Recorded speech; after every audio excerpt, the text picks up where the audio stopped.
ధన్యవాదాలు అధ్యక్ష. అధ్యక్ష, నేను మాట్లాడదామనుకున్న చాలా విషయాలు నీటిపారుదల శాఖ మధ్యలో ఒకసారి గౌరవ ముఖ్యమంత్రి గారు కూడా చాలా క్లారిటీ వాళ్ళు చేసిన తప్పుల గురించి అయితేంది, మా ప్రభుత్వ లక్ష్యం ఆశయం ఏ విధంగా ముందుకు పోవాలనేది కూడా మళ్ళీ ఇప్పుడు సోదరు అక్బరుద్దీన్ గారు అడిగిన ఒక వ్యాలిడ్ క్వశ్చన్స్, వాళ్ళ డౌట్స్, దానికి ఇప్పుడే మళ్ళా మంత్రివర్యులు మంచి సమాధానం చెప్పిన అధ్యక్ష. బేసికల్గా వ్యవసాయం అనేది గ్రావిటీ కెనాల్స్ ద్వారా, వర్షాభావ పంటలు, కాలువల ద్వారా, చెరువుల కుంటల ద్వారానే ఒకప్పుడు వ్యవసాయం జరిగేది.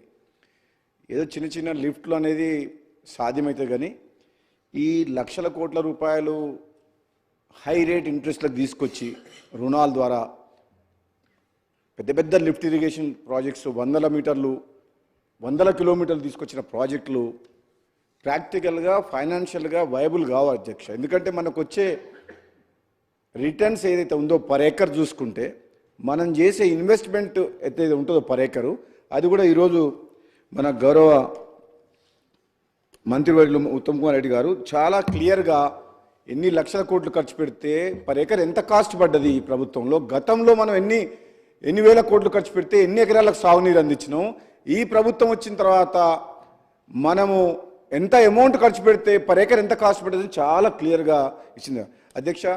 నేను మీ ద్వారా గౌరవ ముఖ్యమంత్రి గారికి, మన మంత్రివర్యులు ఉత్తమ్ కుమార్ రెడ్డి గారికి ధన్యవాదాలు, అభినందనలు. తెలంగాణ ప్రజల పక్షాన ఈ ప్రాజెక్ట్స్ మీద తెలంగాణ ప్రజలకు పూర్తి అవగాహన, వాస్తవాలు తెలంగాణ ప్రజల్లో ఈ గత 10 సంవత్సరాల వల్ల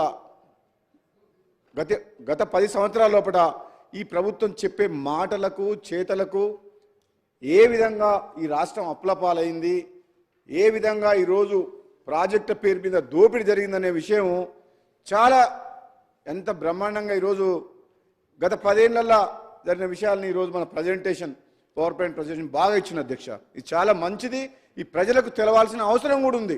ఎందుకంటే ముఖ్యమంత్రి గారు, మంత్రివర్యులు చెప్పినట్టు కాళేశ్వరం అని చెప్పేది ఒక సినిమా, కాళేశ్వరం అంటే ఏదో అని చెప్పి ప్రజలలో ఒక అపోహలు కలిగించారు. కానీ ఆ లాస్ట్కు కాళేశ్వరం అనే ప్రాజెక్టు అది కేవలం కాంట్రాక్టర్ల కోసం దోపిడీ చేసింది, అది పేరు మీద దోపిడీ చేసింది తప్పితే నిజంగా అది రైతుల కోసం కొట్టిన ప్రాజెక్టు కాదు. 1 ఎకరా సాగునీరు రాలేదని చెప్పి ముఖ్యమంత్రి గారు స్వయాన మా అందరినీ మేడిగడ్డకు తీసుకుపోయి చూసి, అక్కడ అధికారులు ప్రజెంటేషన్ ఇచ్చి, తను మాట్లాడి మీడియా ద్వారా తెలంగాణ ప్రజలకు కూడా చెప్పిన అధ్యక్ష. అది ముమ్మాటికి నిజం అధ్యక్ష. కానీ ఇప్పుడు కూడా కనీసం వాళ్ళు చేసిన తప్పులు ఈ ప్రభుత్వం ఆల్రెడీ మన ఉత్తమ్ కుమార్ రెడ్డి గారు గత ఈ సమావేశంలో క్లారిటీ ఇచ్చిన అధ్యక్ష. బడ్జెట్లో నియరింగ్ కంప్లీషన్ ఏదైతే డబ్బులు ఖర్చు పెడితే మేము వెంటనే దాని రిజల్ట్స్ వచ్చి రైతులకు లాభం చేకూరుతుందో, పంట నీళ్ళు ఇస్తామో వాటి మీదనే ఖర్చు పెడతాము, మిగతా వాటిని ఒక ప్రణాళికబద్ధంగా ముందుకు తీసుకుపోయి మిగతా ప్రాజెక్టులు కూడా కంప్లీట్ చేస్తామని చెప్పి ఏదైతే ఆలోచన చేసిండ్రో అది చాలా మంచి ఆలోచన అధ్యక్ష. మీ దృష్టికి సరే, గతంలో ముఖ్యమంత్రి అయిన పొలిటికల్ బెనిఫిట్ కోసం, రాజకీయ ప్రయోజనాల కోసం తన మార్క్ ఉండాలని చెప్పి ప్రాణహిత చేవెళ్ళ పేరు మార్చి, గ్రావిటీ ద్వారా వచ్చే 9 కాదని కాళేశ్వరం పేరు పెట్టిన పేరు మార్చి, మళ్ళీ ఆయన ఏదో తన ప్రతి విషయంలో సెక్రటరేట్ కానీ, యాదాద్రి కానీ ఎక్కడైనా మార్క్ ఉండాలనుకుంటాడు ఆయన. కానీ డబ్బు వృధా అవుతుంది, కష్టాల్లో ఉన్న పేదోళ్ళు ఉన్నారు, చాలా రకాల ఇబ్బందులు ఉన్నాయి. ఈ ప్రజాధనం ఇంత దుర్వినియోగం చేయకూడదన్న ఆలోచన కంటే ఎక్కువ ఇంతసేపు తన గురించి మాట్లాడమే ఆయనకు ఎప్పుడు ఎక్కువ ఆనందం. ఈ పత్రికలు, పేపర్ల అడ్వర్టైజ్మెంట్లు ఇదే ఎక్కువ అధ్యక్ష. అంటే హంగామా, దాన్ని ఏమంటారు తెలుగులో, ఆర్భాటం. అరే ఆర్భాటం అంటే ఎట్లా అంటే మామూలుగా అయితే ఎవరైనా చూస్తే కూడా ఈ తెలంగాణ రాష్ట్రంలో ఏదో అద్భుతాలు జరిగిపోయినాయి అన్నట్టు చూపించిన అధ్యక్ష. అప్పులు చేసినాం అంటే, ఎందుకంటే అప్పులు చేసి మేము ఏం చేసినాం ఊరికనే అన్నాం. అప్పులు చేయాల్సిన అవసరం లేదు అధ్యక్ష. అప్పులు ఎప్పుడు చేస్తారంటే తప్పనిసరి పరిస్థితుల్లో అప్పులు చేయాలి తప్పితే అనవసరంగా ప్రాజెక్టుల పేరు మీద అప్పులు చేసి మిగులు బడ్జెట్ ఉన్న రాష్ట్రాన్ని అప్పుల పాలు చేసిన అధ్యక్ష. అది బాధ మా అందరికీ. గత అసెంబ్లీ సమావేశాల్లో మన హరీష్ రావు గారు ఉన్నారు. నేను అటుపక్క నుంచి మాట్లాడినా, కాళేశ్వరం వద్దు అని చెప్పిన సార్ నేను 2018లో. ఈ యాదాద్రి పవర్ ప్లాంట్ కట్టొద్దు అని చెప్పిన సార్ నేను. అప్పు తీసుకొచ్చి కట్టకండి, బయట హై రేంజ్ ఇంట్రెస్ట్ తీసుకొచ్చి మనం అని చెప్పి అయినా వినలేదు అధ్యక్ష. ఇప్పుడు ఈరోజు ఈ కాంగ్రెస్ పార్టీ ప్రభుత్వం వచ్చిన తర్వాత వాళ్ళు ఇంత తొందరపడుతున్నారంటే సమయం ఉంది, 5 ఏళ్ల పాటు ప్రజలు తీర్పిచ్చిండ్రు. తప్పకుండా కాంగ్రెస్ పార్టీ మా ముఖ్యమంత్రి గారి ఆధ్వర్యంలో మంచి టీం ఉన్నది అధ్యక్ష, కమిట్మెంట్ ఉన్నది, ఆలోచన ఉంది. ఈ రాష్ట్రాన్ని మంచిగా చేయాలన్న ఆలోచనతోటి ముందు పోతున్నాం. హరీష్ రావు గారికి బాధ అనిపిస్తుండొచ్చు, కానీ గతంలో మీరు సరే మీ నిర్ణయమా అది కేసీఆర్ గారి నిర్ణయమా తెలంగాణ ప్రజలందరికీ తెలుసు. ఆ రోజు ఆనాడు ముఖ్యమంత్రి ఎదురుగా గట్టిగా మాట్లాడే ధైర్యము మంత్రులకు, ఎంపీలకు, ఎమ్మెల్యేలకు, అధికారులకు లేదు అధ్యక్ష. అది వాస్తవం, వాళ్ళు ఒప్పుకోవాలి గుండె మీద చేసుకొని. ఎవరు కూడా ఆయనతోటి అలా కాదు, అది తప్పు, ఇట్లా చేస్తే బాగోదు, ఇట్లా చేయాలని చెప్పే ధైర్యం లేకుండే ఆయన అవకాశం ఇవ్వకపోయేటోడు. ఈ రోజున్న పరిస్థితి వేరు. ఈరోజు అధ్యక్ష సబ్జెక్ట్ పోతా అంటే దాంతో ఎంత నష్టమైందా, మీరు మీ స్వార్థం కోసం అని చెప్పి నోరు మూసుకొని కూర్చోవడం వల్ల, జీహూజ్ ఉండడం వల్ల తెలంగాణ రాష్ట్ర ప్రజలకు నష్టం జరిగింది అధ్యక్ష. అది నా బాధ. వీళ్ళు ఆ రోజు అది కాదు, ఇది ఇట్లా కాదు అని అనుంటే ఈరోజు తెలంగాణ రాష్ట్రం ఎంతో కష్టపడి ఎన్నో ప్రాణాలు కోల్పోయి తెచ్చుకుంది, ఇట్లా ఉండకపోయేది అధ్యక్ష. అది మా బాధ. మీ స్వార్థం కోసం అని చెప్పి తెలంగాణ రాష్ట్రం నాశనం అయింది అధ్యక్ష. మేము అధ్యక్ష మా ముఖ్యమంత్రి గారు, మంత్రులు, మా సోదరులు వెంకటరెడ్డి గారు, బట్టి గారు అందరూ కూడా వీళ్ళ ఇరిగేషన్ ప్రాజెక్ట్స్ మీద అందరికి అవగాహన ఉంది. అందరూ కూడా హరీష్ రావు గారి మీద పొద్దున్న నుంచి చెప్తూనే ఉండరు. మళ్ళీ నేను వాళ్ళని ఏమన్నాను అధ్యక్ష, నేను ఒకవైపు వాళ్ళని చూస్తే బాధ అనిపిస్తుంది, ఎంతకన్నా అనాలని. కానీ అట్లని చెప్పేసి వాళ్ళు మేము తప్పు చేసిన ఒప్పుకుంటున్నాం, నిజంగానే తప్పు జరిగిందని అంటున్నా అంటే అది లేదు. మళ్ళీ ఇప్పటికైతే ఆ రోషం మాత్రం పోలే. చేసిన తప్పులు చాలమని ఇంకా ఉల్టా మమ్మల్నే బదనామా చేస్తామని చెప్పేసి ఏదో ప్రయత్నం చేస్తారు. కానీ చాలా క్లారిటీగా ఉన్నాం అధ్యక్ష. కాంగ్రెస్ పార్టీ ఈరోజు గౌరవ ముఖ్యమంత్రి గారి నాయకత్వంలో ఎంతో క్లారిటీతో పనిచేస్తుంది. తెలంగాణ ప్రజలు కూడా ఎంతో నమ్మకంతో ఉన్నారు. వాళ్ళకి మేము ఏదో అరచేతిలో స్వర్గం చూపించినట్టు మేము ఎప్పుడు మాట్లాడతలేము. మేము ఎట్లా మాట్లాడుతున్నాం, కాంగ్రెస్ పార్టీ అంటే ఫస్ట్ మా ధర్మం ఏంటంటే ఈరోజు పరిస్థితి ఏంది, రాష్ట్రంలో ఆర్థిక పరిస్థితి ఏంది, కృష్ణా జలాలు ఎట్లయింది, ఈరోజు మన ప్రాజెక్టుల పరిస్థితి ఏంది అని వివరంగా అన్ని ప్రజల్లోకి తీసుకుపోతున్నాం అధ్యక్ష. ఇక లాస్ట్కు మా ప్రాజెక్టు విషయం నల్గొండ జిల్లా అధ్యక్ష. నల్గొండ జిల్లాలోనే పోరుబాటు చేసి ఇచ్చారు.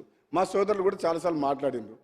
ఏమని, నల్లగొండ జిల్లాకు మీ ప్రభుత్వం గత 10 ఏళ్లలో చేసినంత అన్యాయము గతంలో ఎప్పుడు జరగలేదు. అది సొరంగ మార్గమే కావచ్చు, ఉదయ సముద్రం ద్వారా బ్రాహ్మణ వెల్ల ప్రాజెక్టు కూర్చేసుకొని కూర్చొని కంప్లీట్ చేస్తా అన్న మా శివనగూడెం రిజర్వాయరు ఫ్లోరైడ్ పీడిత ప్రాంతమైన మా మునుగోడు దేవరకొండ కావచ్చు. ఏమైంది అధ్యక్ష, 2015లో కొబ్బరికాయ కొట్టేసి కంప్లీట్ చేపిస్తాను. ఆ కుర్చీ డైలాగ్ ఎక్కడ పోయినా కుర్చీ వేసుకొని కూర్చుంటా అన్నాడు. మరి ఇప్పుడు కుర్చీ లేదు, లాస్ట్కి ఇప్పుడు వీల్ చైర్లో కూర్చొని ఉన్నాడు. ఆ కుర్చీ పోయింది. ఎంతమందిని కుర్చీ ఎక్కడవో కుర్చీ వేసుకొని కూర్చుంటా అంటే పబ్లిక్ ఏమనుకున్నారంటే నిజంగానే కుర్చీ వేసుకొని కూర్చొని కంప్లీట్ చేస్తారని చెప్పి పబ్లిక్ నమ్మిండ్రు. కానీ కుర్చీ లేదు, టేబుల్ లేదు, బెంచ్ లేదు, ఏమి లేదు అధ్యక్ష. ఒక్క పని కూడా కాలేదు. మీకు ఒక్క విషయం చెప్తా అధ్యక్ష, ఎక్కువ సమయం తీసుకొని నేను అధ్యక్ష. మేము గతంలో నల్లగొండ జిల్లా SLBC సొరంగ మార్గం ద్వారా మా AMRP నల్గొండ జిల్లా రైతాంగానికి నీళ్ళు రాకముందుకే పుట్టంగండి లిఫ్ట్ ఇరిగేషన్ స్కీమ్ అని నాగార్జున సార్ ఫోర్ షోర్ నుంచి తీసుకొని first lift irrigation scheme south east ఏషియాలో స్టార్ట్ చేసినాం అధ్యక్ష. సక్సెస్ఫుల్గా రన్ అయింది.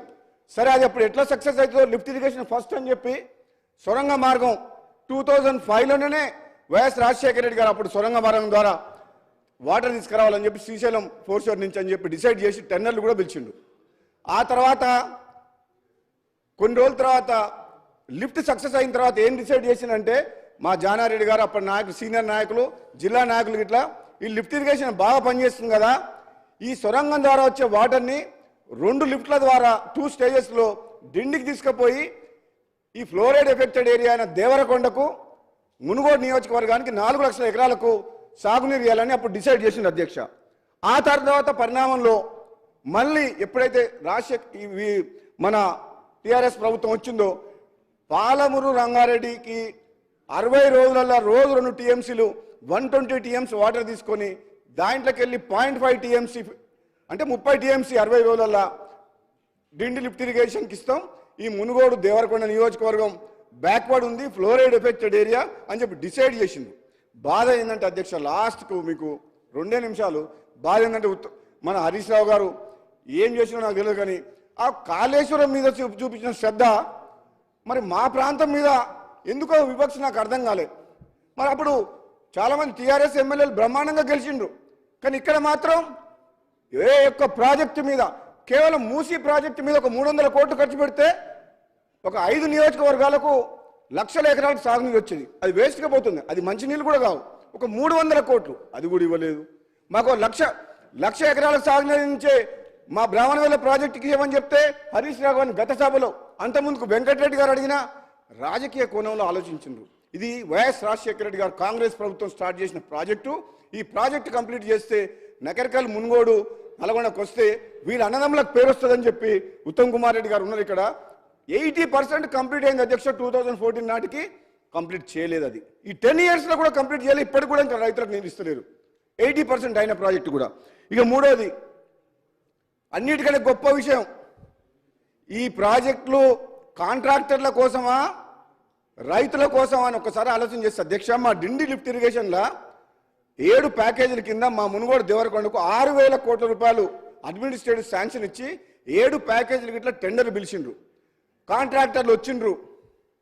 జనరల్గా టెండర్ పిలిచి అగ్రిమెంట్ అయ్యే లోపల 90% ల్యాండ్ ఎక్విజిషన్ అయ్యి ఉంటే R&R కంప్లీట్ చేసి ఉంటే కాంట్రాక్టర్లు పని చేసుకోగలుగుతారు. ల్యాండ్ ఎక్విజిషన్ లేదు, R&R లేదు. 7 ప్యాకేజీల కింద 6,000 కోట్లకు టెండర్ పిలిచిన అధ్యక్ష. ఏం తొందర కొట్టుకపోయిందని చెప్పేసి హడావుడిగా రైతులని ఊర్లు కాల్ చెప్పడం. 2013లో పార్లమెంట్లో తెచ్చిన యాక్ట్ కాదని, ల్యాండ్ ఎక్విజిషన్ కాదని జీవో నెంబర్ 123 తీసుకొచ్చి 30 లక్షల రూపాయలకి ఎకరం ఉన్న భూమిని 4 లక్షలకు 5 లక్షలకు రైతుల దగ్గర గుంజుకున్న అధ్యక్ష. పోలీసులను పెట్టి కాంట్రాక్టర్ల కోసం అని చెప్పి రిజర్వాయర్లు కంప్లీట్ చేసిండ్రు. రిజర్వాయర్లు పని నడిపించిండ్రు. ఒక 7-8 ఊర్లు మా శివనగూడెం రిజర్వాయర్ కింద, మా కృష్ణరాంపేట కింద పోని వీళ్ళు త్యాగం చేస్తే, వీళ్ళు కష్టపడితే, వీళ్ళు ఊళ్ళో వదిలిపెట్టి భూములు వదిలిపెట్టి పోతే ఎమ్మటే ప్రాజెక్టులకు నీళ్ళు వచ్చి రైతులకు న్యాయం జరుగుతుందంటే నిజంగా చేసిన పని అధ్యక్ష. ఆ రిజర్వాయర్లకు వాటరు వచ్చేటందుకు హెడ్ వర్క్స్ పాలమూరు రంగారెడ్డి నుంచి, నార్లాపూర్ మెయిన్ సోర్స్ అక్కడి నుంచి తీసుకురావాలన్నా, దాని నెక్స్ట్ రిజర్వాయర్ ఏదుల, దాని తర్వాత వట్టెం, ఈ 3 దగ్గరికి వెళ్ళి తీసుకురావచ్చు. మరి 3 ఆల్టర్నేట్లు ఉన్నప్పుడు ఎక్కడికి వెళ్ళి హెడ్ వర్క్ తీసుకురావాలి వాటర్ అనేది డిసైడ్ చేయలేదు. అక్కడి నుంచి టెండర్లు పిలిచి ఆ హెడ్ వర్క్స్కు టెండర్లు పిలవలే, మొదలు పెట్టలే. కానీ ఇక్కడ మాత్రం రిజర్వాయర్లు కంప్లీట్ చేసిండ్రు. కాంట్రాక్టర్ల మీద ఒక 4,000 కోట్లు ఖర్చు పెట్టారు ఇప్పటి వరకు అధ్యక్ష. పైసలు ఇంట్రెస్ట్లకు తీసుకొచ్చి ఆ ప్రాజెక్టులు కట్టి జనమంతా రోడ్ల మీదకి వచ్చిండ్రు. పోనీ వాళ్ళకు నీళ్ళు లేవు, ప్రాజెక్టులు హెడ్ వర్క్స్ కంప్లీట్ కాలేదు. ఈరోజు నేను బాధతోటి ఆవేదనతో అధ్యక్ష, ఇటువంటి తప్పులు చాలా చేసిండ్రు. పాలమూరు రంగారెడ్డిలో కానీ మల్లన్న సాగర్లో కానీ, అసలు మల్లన్న సాగర్ 50 టీఎంసీలు అవసరం లేదు అధ్యక్ష. కొండపోచమ్మ 15 టీఎంసీ అవసరం లేదు అధ్యక్ష. 3 టీఎంసీ ఉన్నది కొండపోచమ్మని. ఒక రింగ్ బండ్ కట్టి 15 టీఎంసీ ఒక గంగాలం లాగా తయారు చేసి అది కట్టిండు. అక్కడి నుంచి ఆయన ఫామ్ హౌస్లకు డైరెక్ట్ కాలువ. కొండపోచమ్మ యాక్చువల్గా మా టెక్నికల్గా చెప్పాలంటే అది సేఫ్టీ కాదు. ఆన్ గ్రౌండ్ ఎటువంటి కొండలు లేకుండా 50 టీఎంసీ 28 కిలోమీటర్స్ రింగ్ బండ్ లాగా బండ్ ఫామ్ చేసిండ్రు. అది సేఫ్టీ కాదు. ఇవన్నీ విషయాలు తెలిసే చేసింది అధ్యక్ష. నేను మీ ద్వారా మా మంత్రి గారిని, ముఖ్యమంత్రి గారిని, ఈరోజు తెలంగాణ రాష్ట్రంలో కాంగ్రెస్ పార్టీ వచ్చిన తర్వాత ఉత్తర తెలంగాణ, దక్షిణ తెలంగాణ, ఇది గజ్వేల, సిరిసిల్ల, సిద్దిపేటన అనే వివక్ష లేకుండా తెలంగాణ రాష్ట్రం మొత్తాన్ని అభివృద్ధి చేసుకోవాల్సిన బాధ్యత మన మీద ఉన్నది. కాబట్టి మన ప్రభుత్వం మీద ముఖ్యమంత్రి గారిని, మంత్రి గారిని కూడా అధ్యక్ష నేను మీ ద్వారా ఇస్తున్నా. ఎందుకంటే ఈరోజు ప్రజెంటేషన్లో మాట్లాడినప్పుడు జిల్లా మంత్రి అయినా సరే మా జిల్లా మంత్రి ఉత్తమ్ కుమార్ రెడ్డి గారు ఎట్లా మర్చిపోయారు, మమ్మల్ని మర్చిపోయారు. ఎస్ఎల్బీసీ పెట్టినరు, అన్ని పెట్టినరు. కానీ మా డిండి మునుగోడు దేవరకొండ మన బాలనాయక్ గారు ఉన్నారు అధ్యక్ష. అక్కడ మొత్తం కంప్లీట్ ప్రపంచంలోనే హైయెస్ట్ ఫ్లోరైడ్ మునుగోడు నియోజకవర్గం. సాగునీరు తాగునీరు విషయంలో చాలా ప్రయారిటీ ఇవ్వాల్సిన కాన్స్టిట్యున్సీ. ఈ 2 నియోజకవర్గాల్లో ఫ్లోరైడ్ ఉంది, ఎక్కువ ఎఫెక్టెడ్ ఏరియా, బాగా కరువు కూడా ఉంది. కాబట్టి ఆ ప్రాజెక్ట్స్ ఆల్రెడీ వాళ్ళు వదిలేసిన గాలికి. ఆ హెడ్ వర్క్స్ ఏదుల నుంచి అయితేనే కరెక్ట్ అనేది నేను కూడా గత 5 సంవత్సరాలుగా రీసెర్చ్ చేసిన, అధికారులతో ఇంజనీర్లతో రివ్యూ చేసిన ఎమ్మెల్యేగా ఉన్నప్పుడు. గతంలో నేను శాసనసభ్యునిగా ఉన్నప్పుడు చాలాసార్లు మాట్లాడినా వాళ్ళు పట్టించుకోలేదు, కనీసం డిసైడ్ చేయలేదు, టెండర్లు పిలవలే.